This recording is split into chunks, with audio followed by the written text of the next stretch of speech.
Now we will look at the force between two current elements. Okay, so now you have a blue color current filament. Okay, current flow in these directions, and this current has produced a magnetic field which is represented by blue color magnetic field symbol. As for these yellow current elements, okay, it produces its own magnetic field as well. So for this blue current filament, the yellow magnetic field is like an external magnetic field for it. So this current filament will experience the force due to this magnetic field.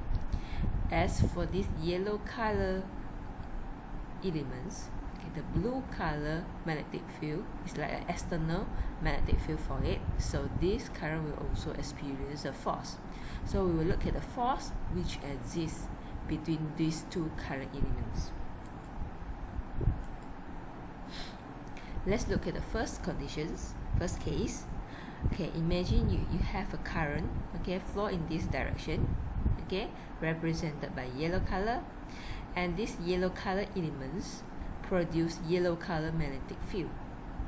Okay, so the magnitude, okay, of the magnetic field produced by this yellow current filament can be calculated by using Amperes Law. So Amperes Law is something that you have learned, okay, in the previous sections. So the magnetic field produced by this current can be found by divide the current, okay, by 2 pi r, and this is the unit vector phi. And from the previous sections, we learned what is the relationship between the B and also the H, the magnetic flux density and the magnetic field. So we can rewrite the equation to be this one. Okay, so this is the equation for the magnetic flux density, okay, produced by current I1. Okay, and now we will replace this magnetic flux density into these equations, and this equation we just learned it, right? So this equation, this B represents the magnitude, okay, or the magnitude or the value of the magnetic field, okay, which is surrounded this I2. Okay, so in order to know the force which is experienced by I2, we integrate the I2 with respect to its length, and the magnetic field is contributed by I1. Okay, so we must be clear on the notation here. Which one should be 2, which one should be 2, and which one should be 1. Okay, this is the current which is experienced by, this is the force which is experienced by the current element I2. Let's look at the second case. For the current I2 itself also produce magnetic field, okay, which is represented in blue color, and we can find the magnitude or the magnetic field of the produced by I2 by using the Amperes Law. In this case, the H2 will be equals to I2 divided 2 pi r unit vector phi. And based on this relationship, I can rewrite my B2, which is equivalent to this one. Now I will take my B2 and put it here. So if I want to know the force which is experienced by I1, I can integrate the I1 and cross product it with B2. Okay, so for this I1, the B2 is like an external magnetic field for it. Okay, let's look at one exercise. So you have two infinite and parallel filamentary current. They are separated by a distance of 4 meters, something like this. And both of them, they are carrying current 6 ampere in opposite directions along the z-axis as shown in the figure below. So you have to, first one, determine the magnetic flux density produced by current I1 and I2. Okay, so this one should be I and I2. So this means that I need to find the B1 and also the B2. And second one, the magnetic flux density produced by current I2 at I1. Sorry, this one should be at it's not N, it's at, okay, the strength of the magnetic flux density at I2. So this one is at I1, okay. So the current that produce this magnetic flux density, they are different, okay. One is I1, the other is I2. And last one is to find the force per unit length exerted on both current filament. We want to find the force which is experienced by each of the current filament. We will look at the solution here. Okay, so I jot down the important informations, and I redraw the diagram, and the separation between these two current elements is 4 meters. Okay, first of all, I want to find the magnetic flux density which is produced by I1 at I2. So I will use this formula.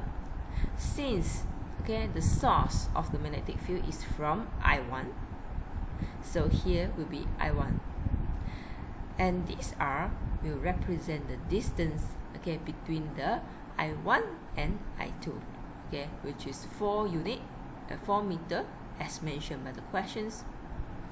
And dl will represent the direction of the current flows I1 flow in the positive z directions, so this will be positive.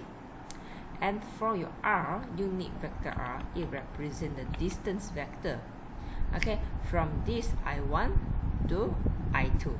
So from I1 to I2, the r is in the positive y directions, so this will be positive. This value is a constant where you can get it from your calculator. When you perform the calculation, you will get this answer, 3 times 10 power -7. And for the cross product in between z and y, you will get -x here. So the magnetic flux density which is produced by I1 at I2 will be equivalent to this. Next, we will look at the magnetic flux density which is produced by I2 at I1. So this represents your I, and this represents your R, and this I represents the currents from I2. So very similar to the previous calculations, but in this case the dl represents the direction of the I2, which is in the negative z directions. So here is negative z. As for your unit vector r, it represents the distance vector from I2 to I1. So the arrow should be in this direction when you want to determine the vector r. So the unit vector r will be -y. Next, we perform the calculations. You will get a value here, and when you doing the cross product between -z and -y, you will get -x. So this is the magnetic flux density which is produced by I2 at I1. Next, we will look at the force which is experienced by each of the current element I1 and also I2. First of all, I want to find the force which is experienced by I1. So I will put my I1 here. As you can see from this figure, the I1 is exposed to magnetic field which is produced by I2. So for this equation, I have to use B2 here. So you have calculated B2 just now, and your I1 is equal to 6, and dl represent the directions of your I1. Your I1 is in the flowing in the positive z directions. So this is the dz in the positive z directions. The question didn't mention about the length of the I1, so I simply assume a variable, a constant L for it. So the length for the I1 is L. So I integrate from 0 to L. So for I1, F1, okay, I will get this value, negative 18 times 10 power negative 7 L, and the direction is Y. Newton is the unit. Okay, since the question asks us to find the force per unit length, so it means that they want to find the F1 divide L. Okay, so I divide the L at both sides, so I will get my answer equals to this one. Next, let's look at the force, which is experienced by I2. So here will be here you have to insert the value of I2, which is 6. So for I2, the current is flow in the negative Z directions. Here I put negative Z, and the length is L. So I will integrate from 0 to L. So for I2, it is placed in an environment that has magnetic field, which is produced by B1. Okay, B1. So you put your B1 here, and you will get your answer equals to this. Similar like the previous sections, so if I want to know the force per unit length, I just divide the L at the left side and also the right side. Okay, so this is exercise 1. Now we move on to exercise 2. So this exercise 2 will be the assessment, okay, in your author, so you can try it out yourself. It is very similar to these questions, but okay, the current value, they are different. Okay, so you need to apply the same steps in order to calculate the force, which is experienced, okay, by these two lines. Let's look at exercise 3. So for exercise 3, you have a square loop of wire at the position Z equals to 0, okay, which is this one. So it carries currents 2 milliampere in the field of an infinitely filament on the y-axis as shown below. So here you have one more current filament, and this current filament produces magnetic field. So they want you to find the total force on the loop. Okay, and the source of the magnetic field is produced by this I1. Okay, so let's look at the solutions.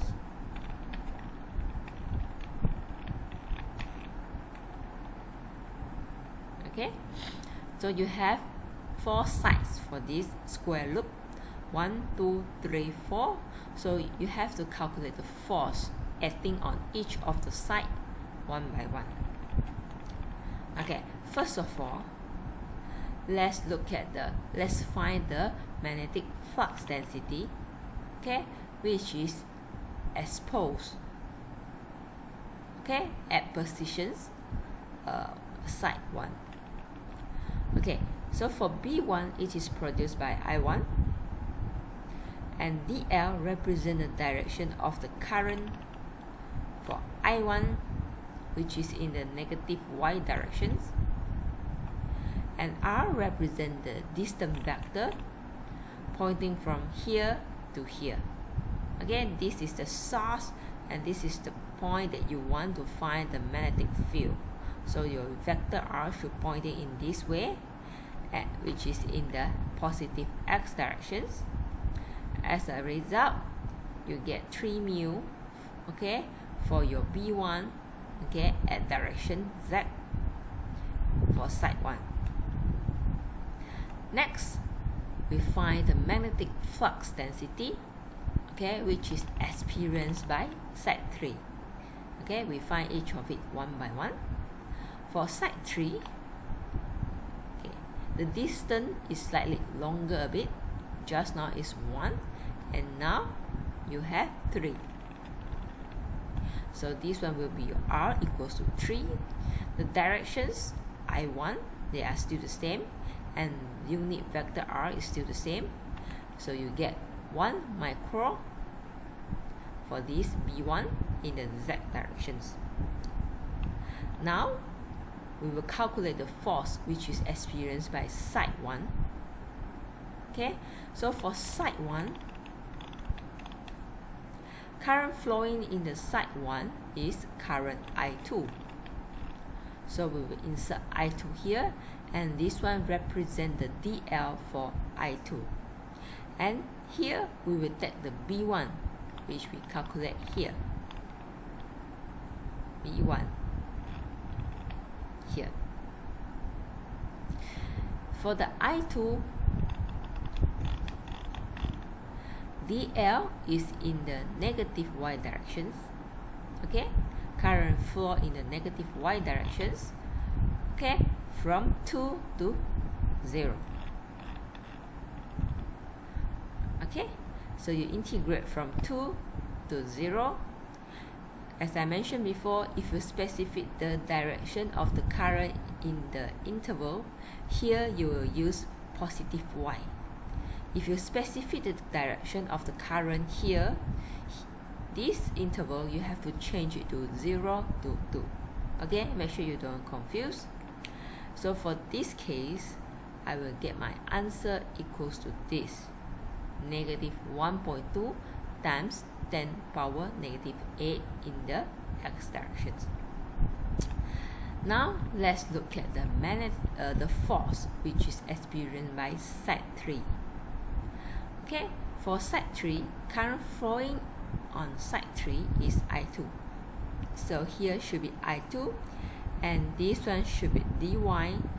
The direction, okay, I will put it as y because I specify the direction of the current in the interval. Okay, so let's look at side 3 again. Current flow from 0 to 2.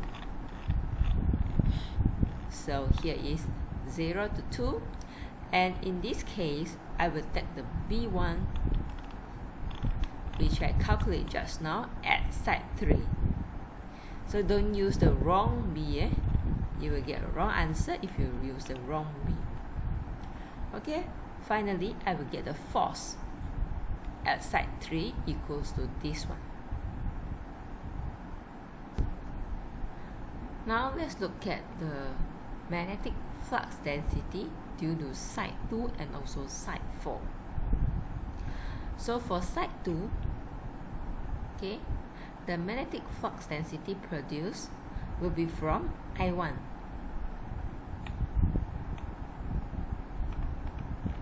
Okay, so R will be the directions or the distance between the I1 and also side 2.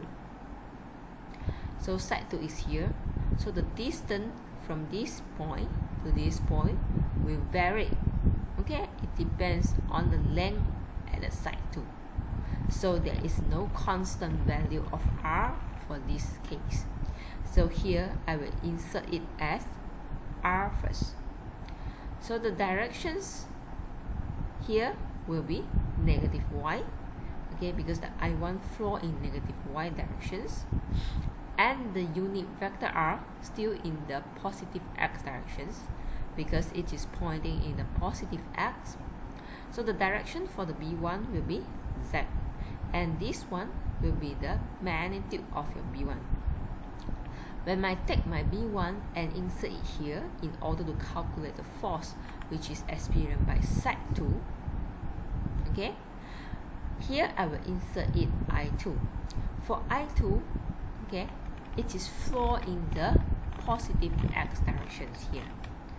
I2 flow in the positive X directions, so the DL will be dx because it is along the x-axis. So DL will be dx. Here I insert x, current flow from point 1 to point 3. Okay, and this is your B here. So for the R, the distance Okay, it will depend the location at line I2 minus the origin. Why origin? Because your I1 is located, okay, at a distance x equals to 0, origin. Okay, so when I combine it here, my equation, it will have the x. So I can take out all the numbers, constant, and simplify it to become 6 nano. And I perform integrations from 1 to 3, 1 over x here. So I will get my answer, or force, at side 2 equals to this one. For side 4, okay, the value of the force will be the negative of the side 2. Why? Because for side 4, basically the B will be the same, right? The B will be the same. Okay, this is your side 4, so your distance from here to here, okay, and every point along the side 4, they will be the same. The difference between side 2 and side 4 is the direction of the current flow. One is in the positive x direction, the other is in the negative x directions. So what makes them different is actually this one, interval. For side 2, it will integrate from 1 to 3, but for side 4, it will integrate from 3 to 1. Okay, so you will get positive 6.59 nano. Vector direction is y Newton. So the total, this force will cancel out with this force. So the total force experienced by these two lines will be the combination of this one, okay, which is equals to this.